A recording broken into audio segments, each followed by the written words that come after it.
ang pamahalaan at serbisyong panlipunan.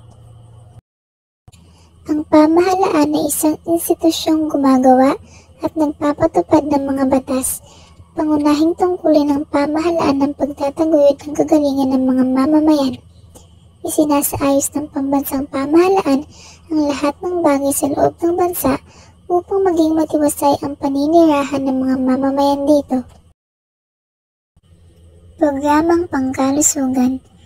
Ang Department of Health o DOH ay ahensya ng pamahalaan na nangangalaga sa kalusugan ng mamamayang Pilipino sa pamamagitan ng iba't ibang programang pangkalusugan na inilulunsad taon-taon.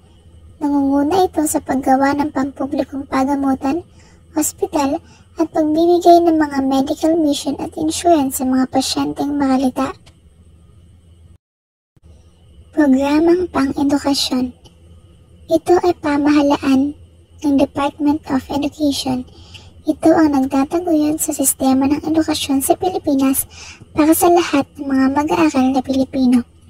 Ito ay isang sistema ng mga hakbang na binuo upang matugunan ang pangangailangan sa edukasyon ng bawat isa, mula sa mga bata hanggang sa mga matatanda, at upang magbigay ng oportunidad para sa pagkatuto at pag-unlad sa lahat ng aspeto ng buhay.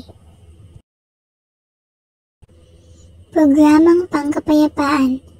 Upang mapanatili ang kapayapaan at kaayusan ng buong bansa, naatasan ng pulisya o ang Philippine National Police o PNP na pamahalaan ng programang ito. Ang layunin nito ay mapanatili ang katahimikan, alisin ang mga sanhi ng sigalot at magsagawa ng mga hakbang upang maiwasan ang karahasan at kaguluhan. Programang Pangkabuhayan. Department of Labor and Employment o DOLE, sila naman ang tumutugon sa mga walang trabahong mamamayan sa bansa na makahanap ng akmang hanap buhay ayon sa kanilang kakayahan. Programang Pang-Infrastruktura. Ang infrastruktura ay tumutukoy sa mga estrukturang mahalaga sa pag-unlad ng bansa tulad ng mga kalsada, tulay, hilas ng tren, paliparan at daungan ng mga barko. Pagtatanggol sa karapatan ng mamamayan.